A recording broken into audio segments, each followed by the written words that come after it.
Okay. Good morning. My name is James Durham. I'm the Deputy Director of the Maryland State Law Library, and welcome to our next program, Cybersecurity Trends. A couple of announcements before we get started. During the question and answer period, we're going to have two people running around the room with microphones.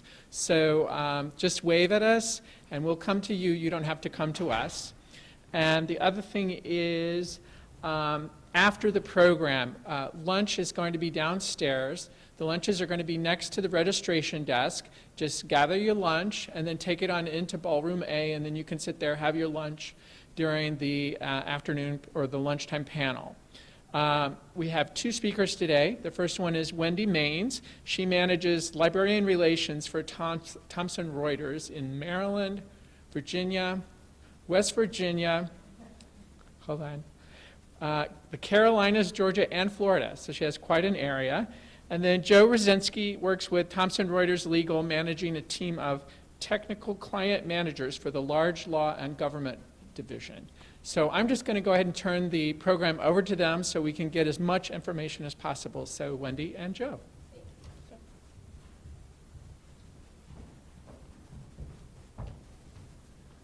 Hello, everyone. Thank you and welcome, welcome. So I wanted to get an idea of who I'm speaking with, just a bigger picture. How many people come from librarians or that field, legal field? Okay, excellent. Corporate, anybody from the corporate world? Okay. And then from the university itself? Excellent, all right. Well, thank you all for coming. Wendy and I want to go through two pieces of what's happening right now in the world of security, cybersecurity. The first part is sort of this scary path. I think our keynote spoke to some of this today. Earlier, you heard some of the things that are going on in the world. I'll talk a little bit about it and maybe go a little bit more in depth into some of the things that are happening that are unfortunate, but are something we all have to be aware of these days. So let me jump into that, and I'll give you a little bit about the roadmap ahead. So we're going to talk about the current cybersecurity landscape. What's going on? What's happening right now? The status of law firms and corporate security, what people are worried about both within the law firm, but also their clients as well. And then actions to mitigate those security risks. We'll walk through that a little bit as well. And then why and how law librarians should get involved. And that's where Wendy's going to jump in and start talking about a bunch of different wonderful things that are available. So, what is going on right now? And it is frightful. I hate to say it, but it is true. What you start to see moving forward are the number of breaches that are happening right now. No one is immune to this. It's happening to large corporations, to small nonprofits, to government agencies, to schools, everyone. Everyone's getting hit right now. Really, really unfortunate. As was discussed a little bit earlier, we are typically the point of failure, unfortunately, humans, doing things that we shouldn't be doing. We're either clicking links we shouldn't be clicking. We're downloading things we shouldn't be downloading. But as you can see, the breaches are getting huge. They're getting massive. 145 million breached records by eBay. So we stop with Ashley Madison. Who here is familiar with Ashley Madison? Really? All morality aside, it serves as an excellent example for what was going on and what's happening right now in the marketplace.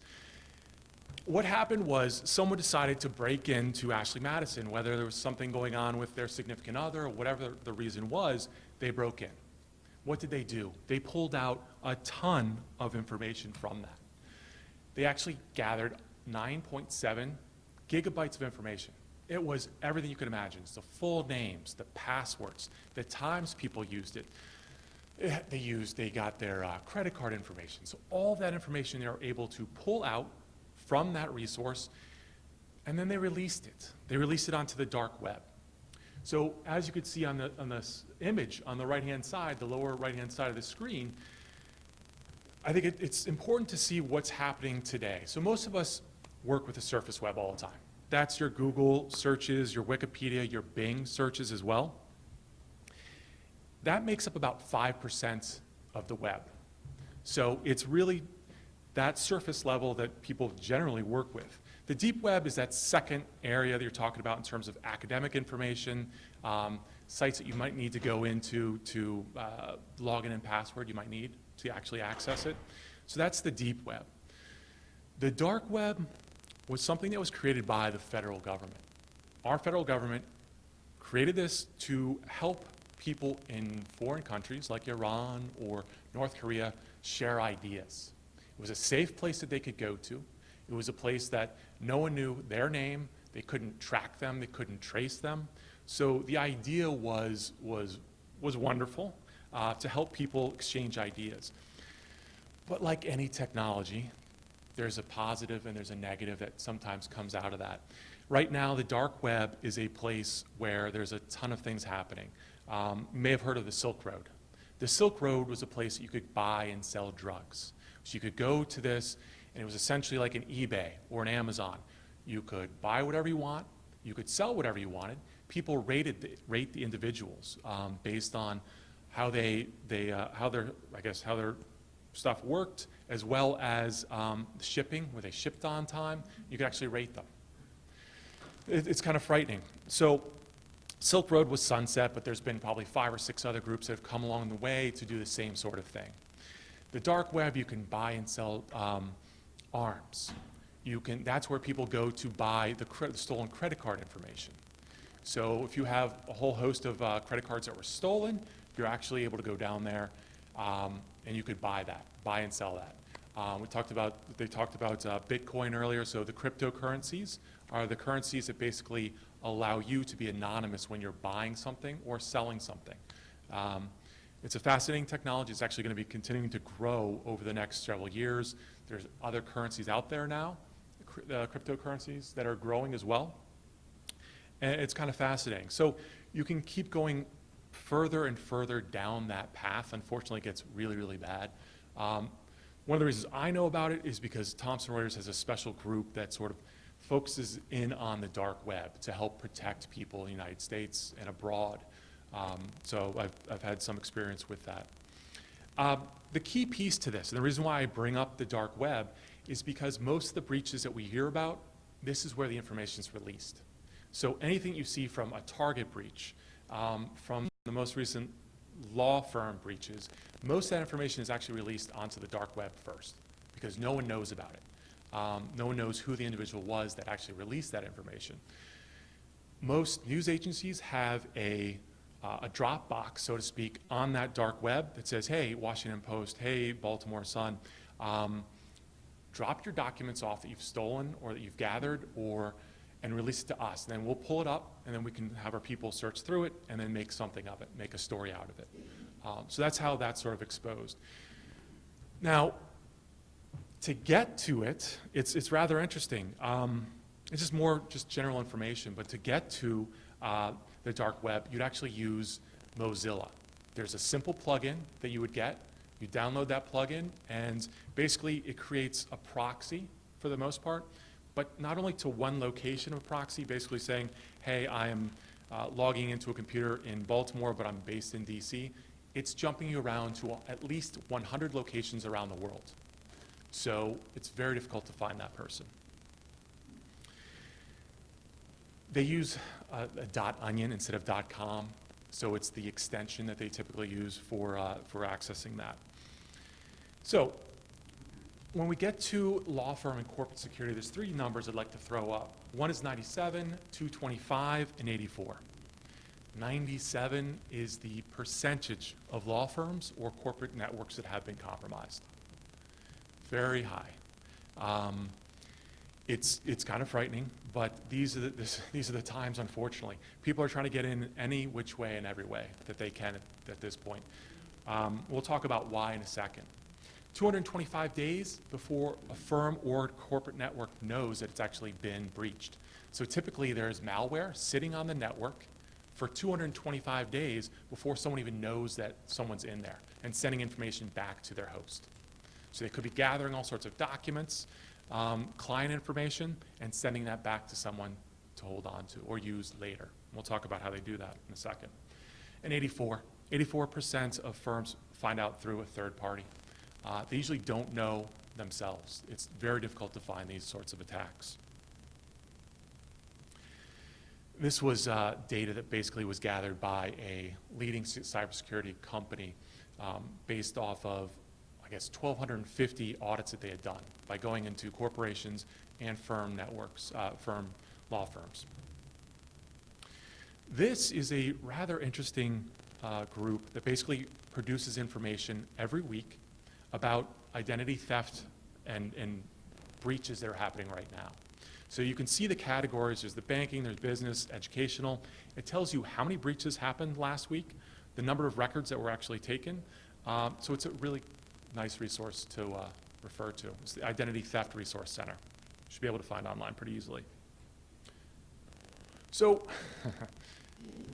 law firms have always been seen by the cybersecurity world as the soft underbelly of security. They just have not been as prudent as they probably could have been in the past. Last 3 years, it's changed dramatically. So law firms are much more on board, are taking it much more seriously. This last few weeks is going to be even more of a call to action for many firms at this stage. So something to think about. So why are law firms actually being targeted? I think it's somewhat obvious, and the last issues that we just heard about make it even more clear. Law firms house a ton of very important information. So in this instance, IP information. If we think about Samsung or Apple Computer, if you were a nation state like China, and I'll pick on them because they're in the news a lot, and you want to bolster your own revenue and create your own companies within China, what do? You potentially go after Apple's law firms because they house all that information before it's even out. They break in, they gather that information, they pull it back, and they have people develop it before Apple's able to release it to the PTO, perhaps. So those are the types of things that are happening with IP. M&A, and this was probably most clearly evident with the breaches that happened to a lot of the firms in New York, where a Russian hacker said, hey, my fellow hackers, let's try to break into law firms. Because they have all this information on mergers and acquisitions before it's even out yet, before it's publicized. They find out that information, then they're able to go on to the NASDAQ, the New York Stock Exchange, buy shares of whatever company it might be made public, and there you go. They're able to leverage that. They're able to take that information and benefit from it by just buying and selling stocks. So a lot of interesting ways of leveraging that information, I suppose. Fairly obvious, but there's a ton of sensitive and proprietary information that law firms house. So individuals are going after that. So it's not only just individuals, but it's the nation states as well. So it's the Iran, it's the North Korea, various groups within Eastern Europe as well. This, again, speaks to somewhat of a sad story, but there are big and small cases that people win and lose every day, no matter the size of the firm. It could be a medium-sized firm that some case did not go well for their client, and the client's upset. So what do? They go to the dark web, and they hire a hacker. You can hire a hacker for $100 an hour. You pay them in Bitcoin, and they can go after the firm. They can then break into the firm. They can grab that proprietary information, hold it ransom, wait till the firm pays, or just expose it. Say, hey, these are the clients the firm has. This is the client information. Here you go. These things are happening, unfortunately. And then, of course, the venting the anger. So people that are upset can take it out on law firms and other corporations, no question. So talking about the security, the International Legal Technology Association puts out a survey every year and says, what are your top concerns? In the last 3 years, no question, security. Cybersecurity is the top. I've talked to a number of CIOs up and down the East Coast recently, and they spend between 50 and 60% of their time every day on cybersecurity, which is way more than they used to spend. They used to spend 10, 15, 20% at most on the whole security piece, but now with some of the things we're going to talk about and the things you've heard about earlier today, they spend a ton of time on it. So briefly, there are sort of three pieces to this. It's the people, it's the process, and the technology. As I mentioned earlier, we are typically at fault when it comes to breaches, issues, because we download something and click on links that we shouldn't click on. It's the process that the firms have to be concerned about. How do you mitigate that? How do you stop things from getting worse once it's happened? And then the technology behind it. I'll talk about that in a second, and the antivirus talk that was mentioned earlier, which I think is rather interesting, how antivirus software has changed over the years. So we'll get into that as well. So there are forms of attack that we are all getting much more familiar with right now, and were talked about a little bit earlier. We've all heard of phishing. So phishing, traditionally old school, was you would get an email from the Bank of the World saying, hey, please change your login and password by clicking this link. We all knew that that was something that we shouldn't do. People did, but it's changed. So now you have the spear phishing attack. The spear phishing attack is a much more angled approach that a criminal will take. So if I am, I guess I'll pick on China, I'm sorry. I'll pick on China again. So I am China, and I want to go after Apple Computer. So I'm easily able to look online and find out who Apple's top 20 law firms are. I then focus in on one firm that's working on one of the patents that they're trying to pull out, and I go after the managing partner of that firm. Simply find it on a Google search. Who's the managing partner of this firm? I then say, okay, let me learn a little bit more about that person. Everyone's living their lives sort of online now. You have Facebook, Twitter, Pinterest. You might write a blog about some of the work that you do. You might be involved in some associations with your children. A lot of that information is online right now. So I can start developing a profile on one person, that managing partner at the law firm, and I say, oh, this person lives in Baltimore, Maryland. They live in this neighborhood. I actually probably could find their address. They live in this neighborhood, so they probably go to this grocery store. I'm able to find out, oh, they have 2 kids that are in Girl Scouts. So I'm that hacker, and I know the name. I start crafting an email just to that person. I have their email address. I say, hey, I saw you in Baltimore, like at the grocery store, the giant grocery store, 2 months ago. We were talking about our kids. They're both in Girl Scouts. They're trying to raise some money for the Girl Scouts. Would you mind clicking this link and donating $5 or $10? The likelihood of that individual clicking that link is at 96%. It's very, very difficult to determine. That managing partner probably meets a ton of people a day. They don't remember who they've met, and they're like, this person knew everything about me. They knew where I lived, where I worked, we have shared mutual kids, all these things.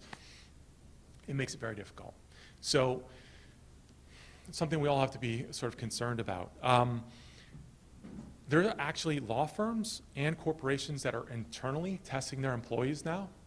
So there are companies out there that will give you about 50 or 60 different templates to send to your employees to see if they click a link.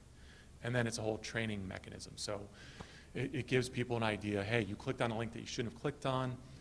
Let's talk about what you should do and what you shouldn't do when it comes to link clicking. So cybercrime as a service is out there, there's no question. There are people you can hire to go after others to get into law firms or to any corporation. Social engineer, we talked about a little bit earlier. It's the idea of befriending somebody. You don't have a login, you don't have a password. You call up an entity, you call up a firm, and say, I forgot my password. You tell a few stories, maybe a few jokes. You make reference to some things internally that you were able to figure out through the web, maybe a building, maybe an office, maybe a conference room. And you're able to befriend that person. You get passed around a few times. Next thing you know, you have a login and a password. It happens all the time, unfortunately. The third is ransomware. We all probably have heard about this at this stage. I've been talking about ransomware for probably over a year. And when I first mentioned it, most people weren't aware. I mean, when I first came across this, I was blown away.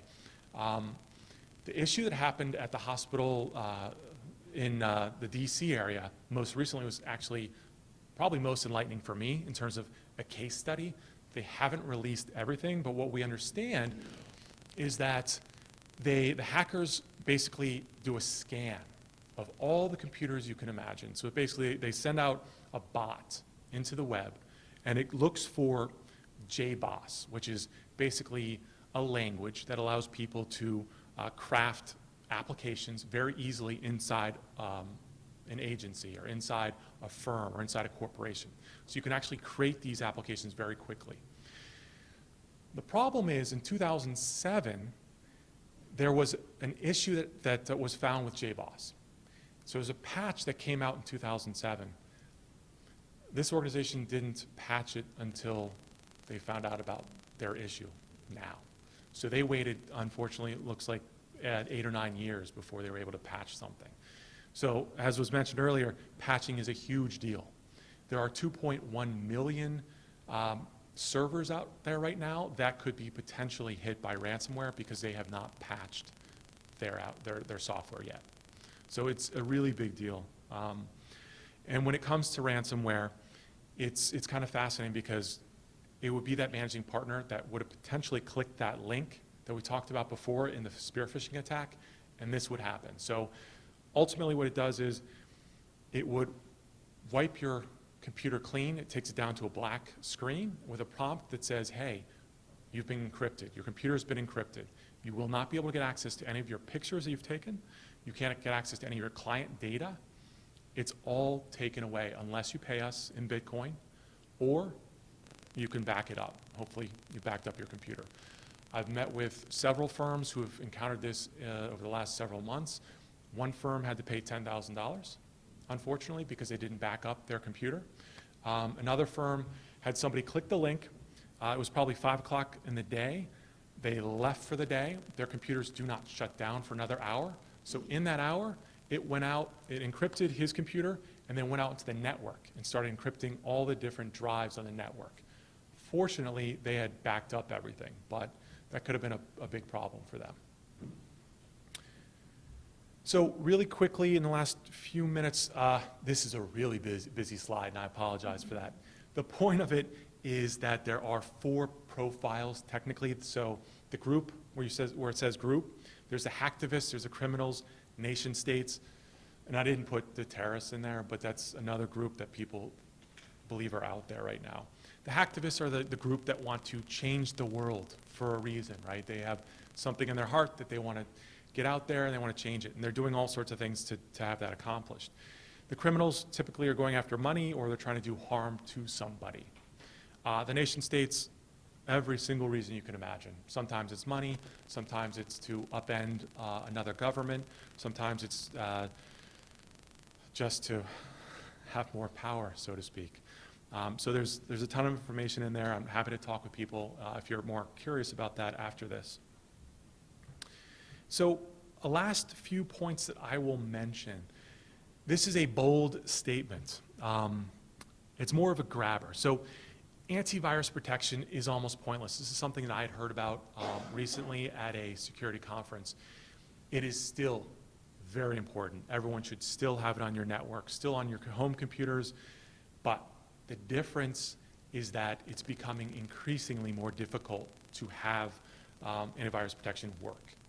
Essentially, the way I like to describe this is your antivirus basically, for simplicity's sake, downloads a file every day. It says, hey, these are all of the viruses that have ever existed, and this is the fingerprint of every single virus. So if you're in a walled garden and information's coming in, it knows, hey, keep that out because it has this fingerprint. The problem is viruses are coming about so quickly, are being so dynamic, that getting that full file of all the fingerprints every day is much more difficult to have, especially for our home networks. Law firms, the university, I'm sure, have much more robust systems, but something to be aware of. So one of the things that I like to say is that assume that you've already been breached. It's not about keeping the criminals out in that walled garden. That's very important. But more than likely, the criminal's already in your house, downstairs, playing PlayStation with chips and drinking some soda. Like, they're already there. They're hanging out. It's about finding them. It's literally about finding the malware, finding the problems on your network that already exist and getting it out. That's the key piece, and that's what a lot of law firms, corporations are struggling with right now, is how to do that. Lots of software out there, but it's the ability to monitor those pieces. One of the last things I'll mention is the mathematical algorithms that are out there. So one of the positive pieces about the software component of this is that there are new algorithms that are coming out that are almost AI infused that are able to predict what viruses might be coming. Kind of a neat thing, but in the world of rapid change and this exponential growth of technology, this is one positive piece. So it's the outgrowth of our system getting faster, that hopefully these types of preventative measures will help. So one of the last things I think I'll mention, and then I'll jump ahead to be safe on time here, is awareness. So we all, of course, have to be aware of what's happening, what we're doing, how we're interacting with links, downloading, what sites we're going to, all of those pieces, especially for clients. There's no question that could be a major issue for them. And then visibility, that's a big piece too. So let me jump forward and pass it off to Wendy. Thank you all.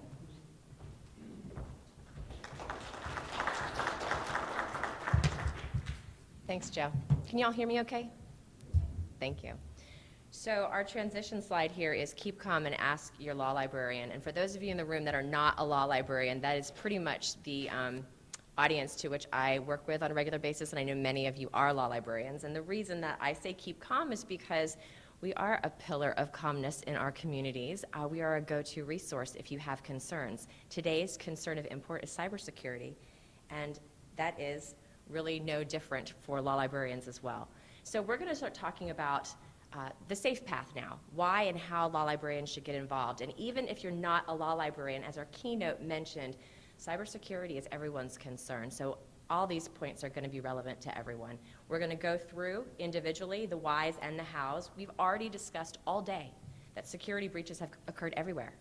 And we're going to talk about practice areas within the legal industry that are emerging, a little bit about some citizen concerns, the swinging balance of security and privacy of our own personal information, and then how we as librarians or information professionals can add value to our firms.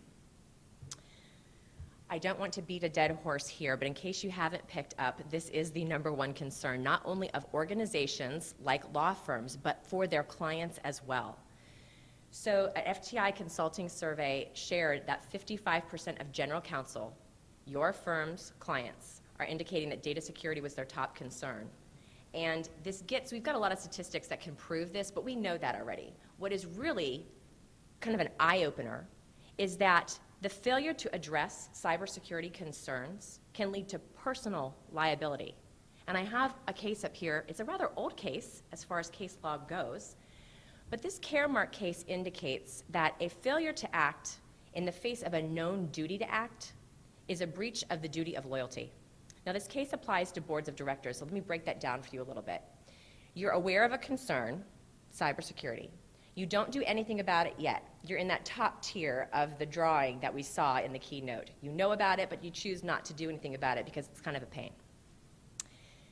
You've just breached your duty of loyalty as a director, and therefore, you are now held personally liable. You cannot claim ignorance here. We all know cybersecurity is a concern. So that opens up a wealth of possibilities, and it's something that your clients should be aware of. Now, what the screen does not say is that law firms, too, have an increased duty to take care of business, and the business in this case is cybersecurity. We have various federal laws in place that up the requirements for vigilance on our clients' information, especially certain types of information. And those federal laws are things like HIPAA, Gramm-Leach-Bliley. You're probably aware of this. So if we allow our firms to be breached and that sensitive client data is exposed, we're in trouble. There's also various state laws that require that at the point of breach, you have to have notification obligations. So there are various legal things in place, rules, laws, case law, that speak to this. Last year, the ABA released their technical survey, and this is a rather lengthy survey. It is published in 6 large PDFs that you can purchase separately, and we're going to talk about some of the stats that come from the first volume, Technology Basics and Security. So of the firms that were aware that they were breached, and we've already ascertained that many of them may not be, this shows that year over year, regardless of firm size, breaches are growing in number. In 2015, 46% of the largest law firms admitted that they had been breached, and recent news shows that that number is probably higher. This is the interesting part to me, because the known portion of the breaches has already been determined. It's the fact of what is the result of the breach. And so there's a lot of numbers here, but what I'd like to point out is a rather large percentage of our largest law firms do not know the outcome of that breach, which is, again, an unfortunate result, because there's a lot of very sensitive and valuable data that's at stake here. However, of those reporting their known or unknownness to this question, unauthorized access to sensitive client data for the largest law firms is at 7.1%. Doesn't seem like a hugely large statistic, but when you think about these large law firms and their very large clients and the millions, if not billions of dollars in revenue that are at stake, 7.1% extrapolated into a monetary value becomes very large indeed. And when you think about what a firm's largest asset is, and that would be its reputation, it only takes but one incident of a breach and access to sensitive client data for that client to go elsewhere. And so now we're not just talking about the resolution and the recovery of that data breach, but we're talking about lost client business as well, and that's significant.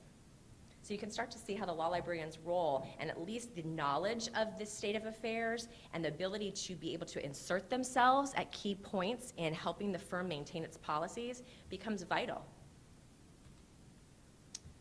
So that's one why. This is a how we can get involved. The slide says growing cybersecurity practice groups, or 82 variations.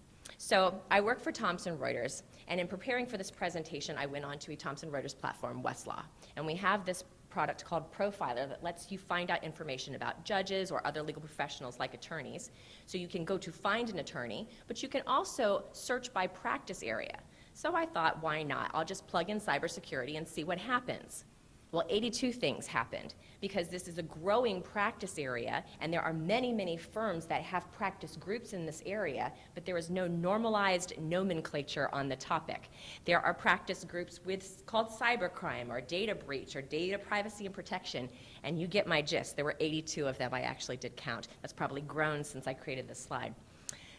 The slide also indicates a rose by any other name would smell as sweet, and a practice group by any name will still need library services. So here we go.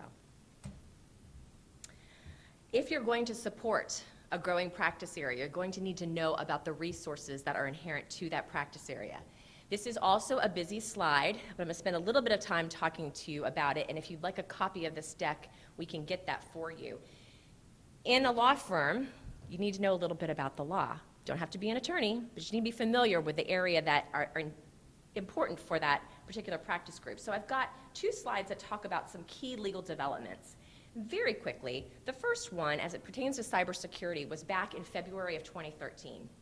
An executive order improving critical infrastructure and cybersecurity was issued, and that directed the U.S. Department of Commerce, and specifically the National Institute of Standards and Technologies, to work with stakeholders to develop a voluntary framework in order to decrease cybersecurity risks to critical infrastructure.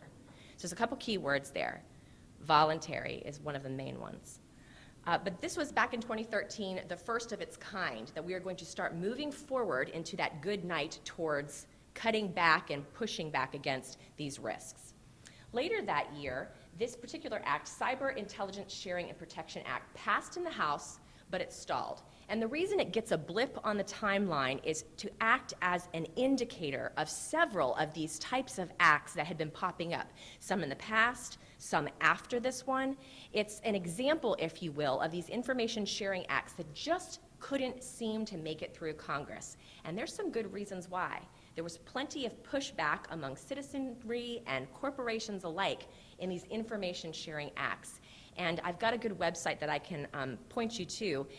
The librarian community, whether you're a law librarian, it was AALL, SLA, ALA, ARL, and several other library associations were all anti these types of acts, because what they do is they allow companies to share the internet activity of their clients, the personal information of their clients, under the guise, I shouldn't say guise, that sounds like I'm biased, but under the perceived threat of a cybersecurity attack, okay? And so a lot of people, a lot of our leadership thought that these were overly broad. And so this blip on the radar says, this is an example. So let's put a pin in that for just a minute because we're going to get to it. So we move forward on the timeline. A year from the date of the first executive order, another executive order is released, and the National Institute for Standards and Technologies actually released its framework. Now, I've got up here, and we have on the front table, a copy of the Practical Law Journal. I actually think there's enough print copies for everybody if you're interested. If the law behind the cybersecurity development is of interest to you, there's a great article in this Practical Law Journal that talks about this in depth, much more than I can today. So I encourage you to pick up a copy. But this framework was released, and it basically breaks down what organizations and companies can assess themselves against for their cybersecurity policies. It gives best practices. It talks about standards and things that if you want to participate in your organization being more secure, you should at least consider this. Now, again, being voluntary, that does hold some questions, but I have to share that the voluntariness of participation in this framework is now questionable. We're going to talk a little bit about some best practices about how you can add value to your firms, and I'm going to steal my own thunder here. One of them is to encourage your managing partners and your decision makers to get cyber liability insurance. And if you want to qualify for cyber liability insurance, almost every insurance company out there is asking, well, are you following this NIST framework? So it may be voluntary, but if you aren't doing it, what's the ultimate outcome? So this was February of 2014. We moved forward in 2014 towards the end of the year, and the Cybersecurity Enhancement Act was passed. This is law.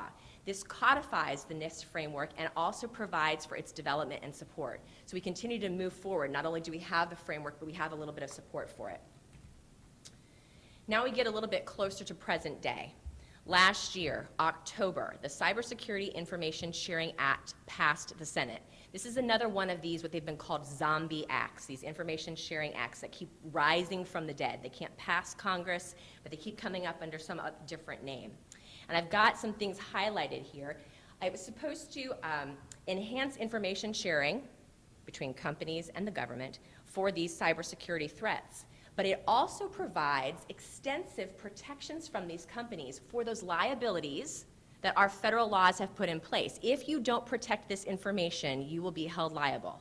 Well, now, companies, well, I should say, now, October of last year, should it have passed, if companies share this information with the government, they're protected. They're insulated under this act. And of course, it's supposed to be that the federal government can then look at the attack, swoop in, provide assistance, block it. I leave that for your thought process to extrapolate a little bit more. ... So, we're working on these shows, we're sharing this information. I put a track on this act because I want to know when's it going to pass the House, right? No notification, no nothing comes up. But I'm reading, and I see that at the end of last year, the Consolidated Appropriations Act of 2016 passes. This is the omnibus spending bill that funds the federal government so it can operate throughout the course of this year. And almost every single provision of that act has to do with this agency gets funded in this way, except down at the bottom, the CISA, Cybersecurity Information Sharing Act, language was thrown in. In its totality, interesting. So, if the government wanted to get fully funded, which it did, and it was on a timeline, there was a reduced chance for CISA to be nayed on the floor because the government needed money. So this opens up some interesting questions. CISA passed. All these other zombie bills couldn't make it through Congress, but CISA passed by getting slipped in the back door. And so there's a big question mark in 2016 because this has only been fully functioning for a couple of months now. It's yet to be determined what the outcome of these things are. So perhaps that was a lot of detail for you, but we work, a lot of us, in the legal industry, and I wanted to give you at least some background on some of the key players of the law in this arena. And number three is to wow, It is a wow situation, but I just combined why and how. So as the why and how that information professionals should get involved is that we're usually, as a generality, concerned about the proper balance of security and privacy rights. And now that CISA has passed, well, some of those privacy rights are more at question. It's actually been called a Second Patriot Act because of the way in which it was passed. And it may endanger the privacy and civil liberties of internet users. And we're just going to have to see how that plays out. It's also been called the Darth Vader bill or the cyber surveillance bill. And if you do want a copy of this deck, this graphic is hypertext linked to the website that talks about all those librarian leadership boards that have said, say no to CISA. And these are some of the reasons why. So number 4, this is where the rubber meets the road. You've got all this great data, some of it quite scary in nature. What are you supposed to do about it as far as implementing successful best practices in your organizations? We've talked about some of these, but let's review. Participate in your organization's security policies. If those security policies do not currently deal with cybersecurity issues, you be there to make sure that they do going forward. And some of those policies, which should be written and shared with everybody in the organization, and we'll get to what everybody means in a minute, include sending encrypted data. If you're transmitting information outside the organization or even inside the organization, depending upon what you do, make sure it's encrypted. Our keynote speaker talked about that thumb drive that opened up a whole host of terror upon the organization that used it. Encrypt your USB devices as well. Track your tech, know where your devices are. This is for organization level. You can determine what you want to do with your personal devices. Security educational efforts for all firm members. Let's take the asterisks off everyone and talk about what this means. So if you're a lawyer at a law firm, you're often, especially at a certain time of the year, interested in getting your CLEs. And there's a lot of CLEs that you can acquire on cybersecurity, but we should not limit our educational efforts on cybersecurity concerns to lawyers or paralegals or rainmakers, because your receptionist uses a computer, and if they get attacked by a spear phishing incident, the organization's equally as open and at risk as if it was done by a managing partner. So for this particular issue, it should be part of orientations. It should be that everybody is involved and becoming learned in these concerns. Don't keep unnecessary client data. You do have to keep it for a time, but you need to be revisiting the practices of how long and what to keep. And use multi-factor authentication for logins regardless of what you're logging into. Another best practice deals with product and service selection, using caution in the cloud and vetting your vendors. Let's talk a little bit about this. If you are third-partying out some of your IT or e-discovery, are you talking to those vendors about what their security practices are? Do they align with your organization's practices? Are there indemnification clauses in the contract you make with those vendors to determine who's going to pay if there's a breach? These are things to consider. You want your vendors to be equally as concerned with security as you are, because it's your data that they're using once you've made the hire. Password management and policies. Now, confessedly, password management is one of the least sexy aspects of cybersecurity, but it's one of the ones that we do day to day. So I'll simply say about this, don't set it and forget it. That applies to the policy. Don't just leave it alone. Be constantly evaluating it, and it applies to the passwords. They should be changing on a fairly regular basis, and that should be part of your overall security policy and specific to your password policy as well. And finally, contribute to cyber attack response teams. So librarians and information professionals have strong skill sets in knowledge management and document preservation, whether that's of the physical document ilk or the digital type. And those skill sets are assets to your organization. Your creativity can assist with cybersecurity issues. And as I mentioned previously, you can encourage your organization to get cyber liability insurance.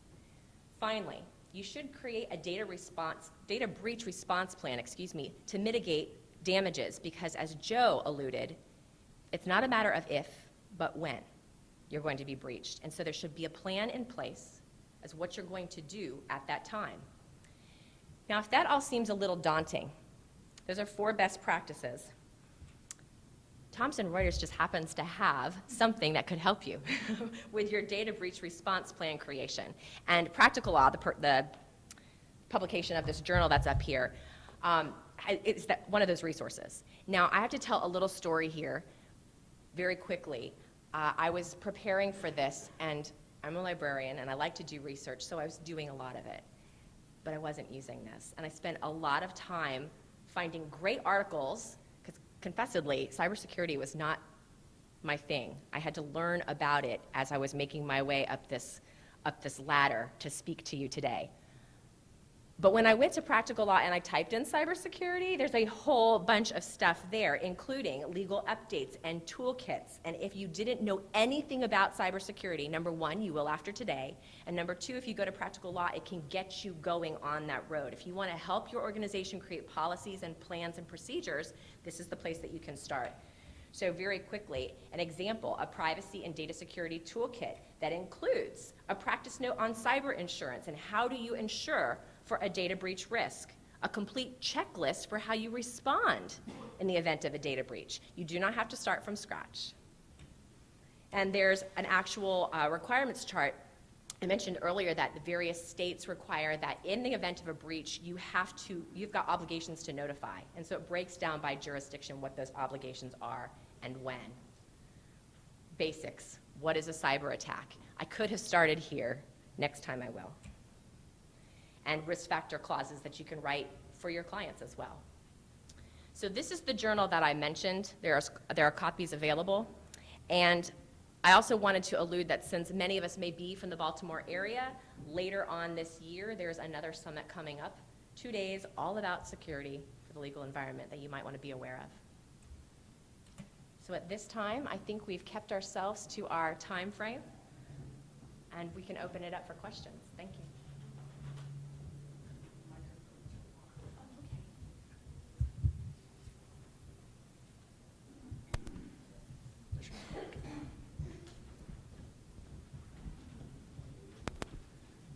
Thanks. I have a question. Most of what we've heard about today, the risks seem to be sort of these realistic risks of great embarrassment or financial problems or things like that.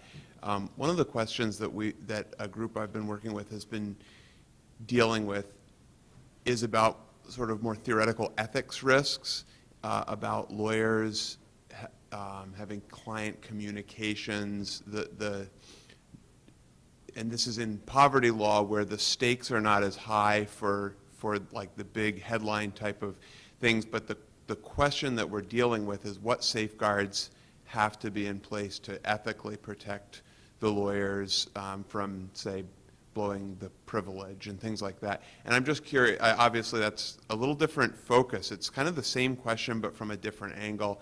And so I'm just asking if in all this kind of research and stuff, if you know, because we're looking for that and we haven't found it. Well, you're right. This is a completely different angle. And in my research, what I was able to ascertain is that the ABA model rules of professional conduct do speak in some part to that. Not only as far as safeguarding information in the steps that lawyers are bound ethically to do, but that would apply to all manner of clients, regardless of how much money they're bringing to the firm or even pro bono. So there's not a lot of law or rules or regulations out there that address specifically the poverty law situation, but the model of professional conduct is really different.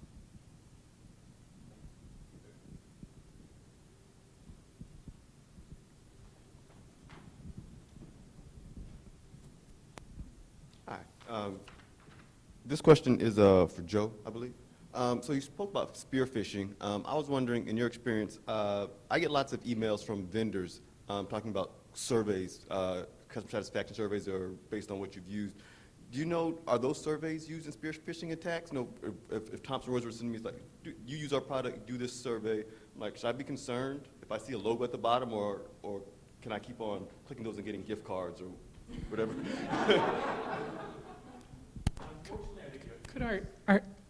Could we go to, I think the recording, so I want to make sure that your answers make it on. Absolutely. Great question. The question was, you got the question, but I think unfortunately you have to be somewhat judicious about what you click, of course. Anything and everything can be used as a spear phishing attack.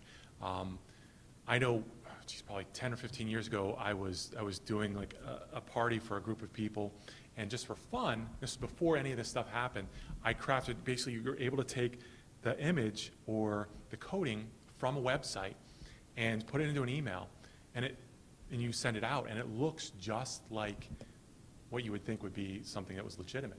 It was a joke, so everyone knew that, but anything that's out there right now, people can take advantage of. So yeah, you have to be somewhat careful. There's a lot of cool technologies out there. There's something called break the link technology, and what it does is when you hover over, and it's usually a corporation has it, a law firm will have it, you hover over the link, it'll actually preface that specific link that would normally go out to through a router or a server that you have in-house. So it breaks the link, so it sends it off to some special server. That server then goes out, checks to see if it's okay. If it's okay, then it comes back to you. If not, it blocks it there. So it literally blocks it from getting to your computer. It's like a yes-no on an off-site type thing. Sure. Other question?